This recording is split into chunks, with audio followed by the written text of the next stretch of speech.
Hello everyone. चलिए आज की क्लास में हम डिस्कस करेंगे एनसीईआरटी क्लास 11 का जो आपका टॉपिक है स्ट्रेट लाइन। ठीक है, तो स्ट्रेट लाइन में आज एक्सरसाइज 10.1 का क्वेश्चन नंबर 7 लेकर आए हैं। ठीक है, देखिए क्वेश्चन है आपके सामने,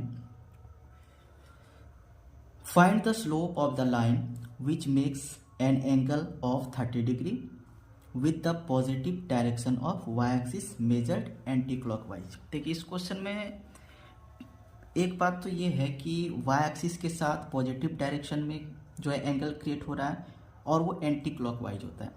अगर घड़ी की सुई के चलने की दिशा को देखा जाए, ठीक है, ऐसा तो इसको बोलते हैं क्लॉकवाइज, और अगर ऐसे घड़ी की सुई चले तो इसको बोलते हैं एंटी क्लॉकवाइज।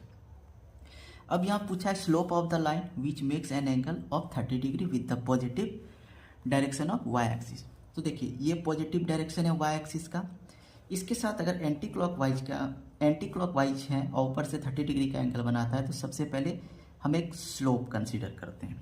ठीक है, तो अगर ये 30 डिग्री का एंगल बना रहा है वो भी एंटी क्लॉकवाइज है, ठीक है, तो ये आपका 30 डिग्री का एंगल बना। ठीक है, ध्यान से देखिए, क्योंकि मैंने इस लाइन को ओरिजिन से पास करा दिया, एंगल ओरिजिन से पास नहीं कराना है, ये ऐसा कुछ लाइन होगा आपका। ठीक है, तो ये वाला एंगल यहाँ से लेकर यहाँ तक आपका हो जाएगा 30 डिग्री का एंगल। ठीक है, इस लाइन को नहीं रखना है, आपका ये लाइन है 30 डिग्री का। ठीक है, अब ध्यान से देखिए, चूंकि एंटी क्लॉकवाइज चल रहा है, अब पॉजिटिव डायरेक्शन है वाई एक्सिस का, ऊपर से एंटी क्लॉकवाइज है, तो अगर ये 30 डिग्री होगा, ये अगर स्ट्रेट लाइन है और ये 30 डिग्री है, तो ये वाला जो एंगल है ये भी 30 डिग्री होगा। ठीक है, और चूंकि ये वाई एक्सिस है, ठीक है, और ये एक्स एक्सिस है, तो वाई एक्सिस और एक्स एक्सिस एक दूसरे को 90 डिग्री पर कट करता है।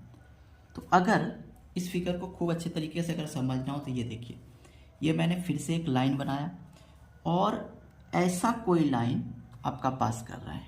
ठीक है, समझ में आ रही है बात?